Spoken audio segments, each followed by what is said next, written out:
Oh, how you doing there? Didn't see you.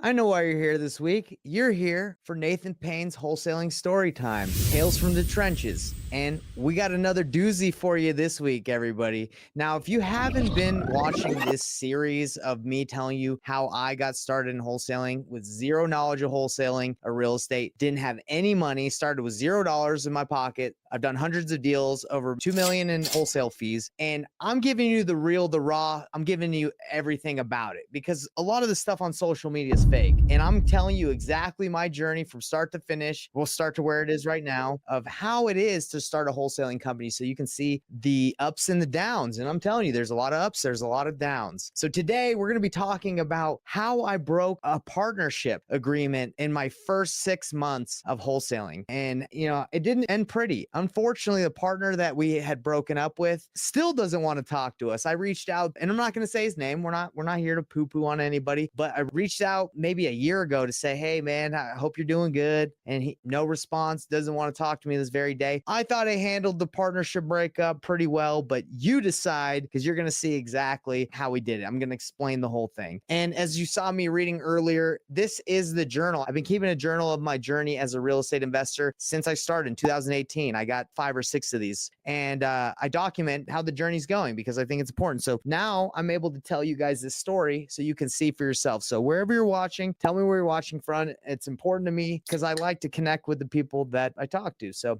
type in, like this video if you're watching it live because it helps the algorithm get it to more people. And in these stories that I tell, every story I have a gift. I have a resource I want to give you. This gift that I'm going to be giving, all you have to do is go to painlessflipping.com, and every week you get a story with a resource that's free. What I'm giving away with this is a free site where you can go and get a personality test, because this is extremely important, everybody, that if you end up partnering with someone, you got to make sure that 1 + 1 doesn't equal 2. You got to make sure that in a partnership, 1 + 1 = 20, equals 100. Because if you do 1 + 1 = 2, it's not really going to be an effective partnership. So that is what I'm going to be giving you. Subscribe at painlessflipping.com for the story time, and we'll be sending you free resources. We give away calculators, all the resources I have in my drive. I put them in stories like this so you guys can see how I use them, and they're all there for you for free. So without further ado, let's dive into the story of how we broke up with the broker and how it did not end well. Ended well on our part, but he doesn't like us anymore apparently, or it just didn't end well. All right, let's just say that. So let's get into it. So if you haven't been aware of where my journey's been, I'll kind of catch you up. So we started $0, knowing nothing about real estate. We were just calling for sell by owners, and it wasn't working out. We made a post on Facebook, and we ended up connecting with a broker here in Utah that was like, hey, I had a dream about wholesaling. I was wholesaling deals in Missouri, and my business partner at the time, Corey, me and him, his dad was from Missouri. So we were like, oh, wow, you had a dream about wholesaling deals in Missouri? He was like, yeah. So he was like, well, I have an office. You guys can use the Mojo dialer. I have a bunch of lists. None of my agents here are calling them. Called expired listings, pretty much, he had like the phone book. He was like, you were able to call neighborhoods. So we were just calling random people. And we ended up getting our first deal from expired listings. It was a $5,000 deal. Fast forward 6-7 months later, while we're still working at this office, we've done over $100,000 in deals in wholesale fees from being brand new, not knowing what we're doing within a 6-7 month period. But what ended up happening, guys, is we got a little anxious, we got a little crazy, and we started spending a lot of money on marketing because we were like, let's amp this thing up. And if you guys remember a previous episode, I talked about we hired a cold calling squad. We personally hired friends from college because we're like, oh, we'll pay them $15 an hour. They'll be really good. So we hired some cold callers. We sent out a ton of mail, and we just started spending money, and deal flow started going down. And I know 100K might sound like a ton of money, everybody, but when you got marketing spend, me and Corey were splitting everything, the revenue, what we were making 50-50. It didn't go as far as you think it would go. And with 2 or 3 months of a dry spell of not getting deals and having to pay out the marketing, what ended up happening is we're getting low on that bank account. And while we were doing well, getting money, making deals happen, we had talked to the broker because, he letting us work in his office, decided, hey, let's go on all the deals 30-30-30. Let's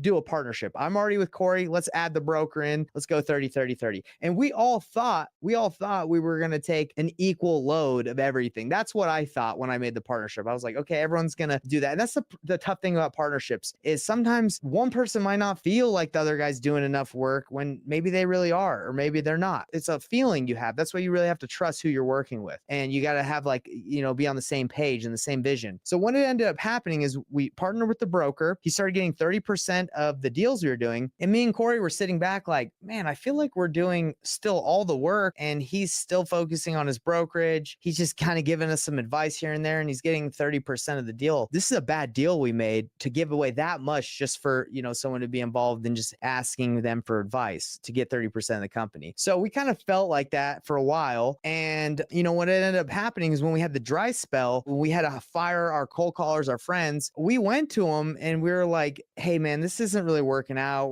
The count's kind of going down. We don't really think it's fair that we're splitting everything. And we just had an open and honest conversation. And we're just kind of letting him know, we're like, we don't really think this partnership is working out. Like, we don't really feel like you're holding your end of the weight. Like, we're knocking, we're doing all this stuff, we're cold calling, and you're not. I mean, you got a broker, that's fine, but you're getting 30% of everything. And he's like, look, guys, this is what he said when we were telling him open honestly that we didn't think it was working. He said, it's the expertise that I bring to the partnership. It's like the advice and it's the experience that I have. And I asked him, I said, your expertise has gotten us, unfortunately, in this hole where we haven't gotten a deal for several months and we've had to fire the cold calling company. Like, why didn't you kind of tell us, hey, we shouldn't spend that much money on marketing up front? Like, you shouldn't hire your friends at $15 an hour when you can hire VAs. So I asked him those things because I was like, hey, that expertise could have saved us maybe some time or some money. Like, why didn't it? And this is what he said. He said, I needed you to learn for yourselves what not to do and what to do, what not to do and what to do. And I thought to myself at that time, I was like, well, what's the point of your expertise if you're going to let us fail and you're just going to have us blow this money or not have it work out? You're just going to let us fail to learn. What's the point then? Because we could just learn by ourselves and not have to pay you 30% to fail and you'd be there and, make them part of the money. So anyway, he still was like, no, I bring a lot of value from just my knowledge. And we were like, no, man, we're grinding, and to give you that much, it just doesn't make sense. And looking back, obviously we probably could have done a better job of explaining, but it just didn't make sense to have three partners in a wholesaling company when two guys are grinding and one guy just gives advice. That's what mentors are for. That's why we joined coaching programs eventually later. So it just, the feeling wasn't there, like the happiness, the joy we felt in the beginning. You could say it was awkward at that point. So we just told him, hey, we're going to leave. This isn't working out. And he's like, you could tell he was distraught, because we had brought him a deal. We've done several deals with him. Like, we had brought him some listings. We had done a deal where he ended up probably making about 150, 200,000. So I think he was upset because he probably felt like, giving us a space, but he also got a lot of deals and made some money off of us, which is great. Good for him. But we decided we just left. So we took our cubicles, we took our stuff, and we just left on a weekend, because it was the end of the weekend. We just took our stuff and we were gone. And I haven't heard from him since. He didn't reach out. Like, we haven't reached out to, I've reached out to him within the last, year or two and just said, hey, I was 27. I'm 32 right now. Hey, sorry if I didn't handle that the right way. Hope you're doing good. Never heard back from him. Unfortunately, that's how things happen. Maybe he doesn't like me. Who knows? But again, you live and you learn, and we tried to deal with it as good as possible. I'm just trying to say we tried to do the best we could at breaking the partnership. All right. It wasn't like we signed any documents and it was an LLC that we created. It was more of like a verbal, and we were seeing how it went as it went on, and we didn't feel good about it as it went on. So that's what ended up happening. So as I reflect, that's the bittersweet talking about it. That happens. So guys, I want to give you some advice on partnerships. If you don't have the same vision, the alignment, the desire, the goals, you are going to come at a pass eventually. Your crossroads where you're like, hey, you're not doing enough, or you're not doing what you said you would do. I feel like I'm doing more work than you are. Like, you have to be on the same page. So make sure before you start a partnership, like I said, with the gift that I'm giving you in the newsletter, I'm going to give you a personality test. Make sure that your personalities complement each other. You don't want to have the same person, a visionary and a visionary, because then they need an integrator, right? You need a visionary integrator. You need to be able to complement each other's strengths and not butt heads, but just do the same thing. Because unfortunately, that's what happens a lot in partnerships is people just, they like each other and they both provide the same value, and it's just doesn't, the business partnership doesn't end up working. And, I just wanted to say, hey, it works out like that. Sometimes it works out good. Sometimes it doesn't work out good, but you do your best to navigate these situations. And I'm giving you the advice that with partnerships, take a personality test, see if you complement each other. Now, if you ask Tom Kroll, one of my mentors, he'll say, never have a partner. It doesn't make sense. Don't do it. That's, a lot of high level entrepreneurs say like, you don't need partnerships. You don't need like a 50-50 partner. That's like something that a lot of people do in the beginning. I think that's fine if you're in the beginning and you have that open, honest conversation with your business partner and say, hey, this might not last forever, but let's do it now because it's fun to be in business with your friends. That's essentially why I got into business with Corey, because it was fun to work together. Like we were able to learn together and grow, but we're no longer business partners now. And we ended fine. It's not like he's mad at me. I'm not mad at him. That's just how things work out. Okay. I just want to recommend to everybody here that I already said this, but take the assessment. I think it will help you not only with partnerships, but just to know how you navigate and how you work and the best way to go about, your business. So yeah, that's what I just want to wrap up. This is a shorter one today, everybody, but I hope that story helped you understand that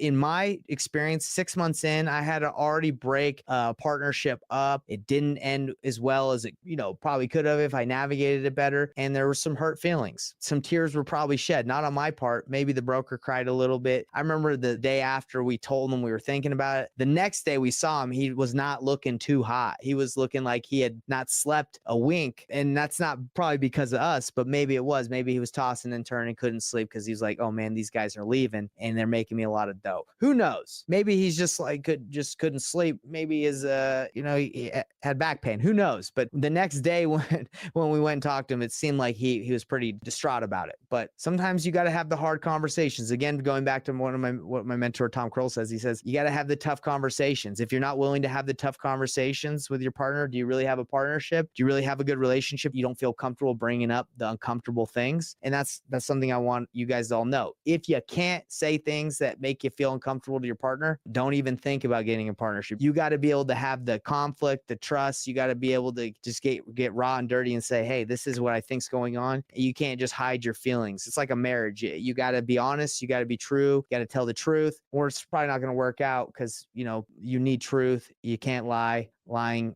doesn't ever work out. It builds up, and you'll always live, you'll feel like you're living a lie. Hope you guys enjoyed Nathan Payne's Wholesaling Storytime, Tales from the Trenches. I'm just getting started, guys. I've been in this business for like 5 years, and I've just gone over the first 6 months and highlighting some of the stories from the journal. Next week, I'm going to be talking about how I went to a condemned home to check out the condition of the property. I was driving for dollars, and I saw this homeless-looking guy. No offense to him. He just looked homeless. I told him what we were doing. He's like, yeah, I'm selling that house over there. And it was a condemned home that had been condemned. No one was supposed to live in it. He had climbed through the window, broken the boards on the window, and was living in it still with his girlfriend. He actually was selling it 2 days later to one of the wholesalers just by chance that I know in this, like back in the day in the market, they're still around. And I was like, word, you've already signed? What if I can pay you more? I didn't know about like if someone signed, there'd be a notice of interest. And, I just thought maybe we could just beat it. So I was like, let me go take a look at the property. So he climbs in through the condemned window. He starts opening up like all these boards with a little drill he has. And he's like, come in and check out this house. And Corey's like, I'm not going in there, bro. And for me, like, I want to get a deal. So I was like, let me look at this house. Let me tell you something right now, and I'll tell you more on the next story. You don't need to go inside a condemned house that's boarded up to see the condition. It's condemned, all right? But I was dumb. I looked in. I saw like some of the crazy stuff I've ever seen. I'll explain it next week. But that's what we're talking about with these stories. I was in the trenches, literally in the trench of a condemned home.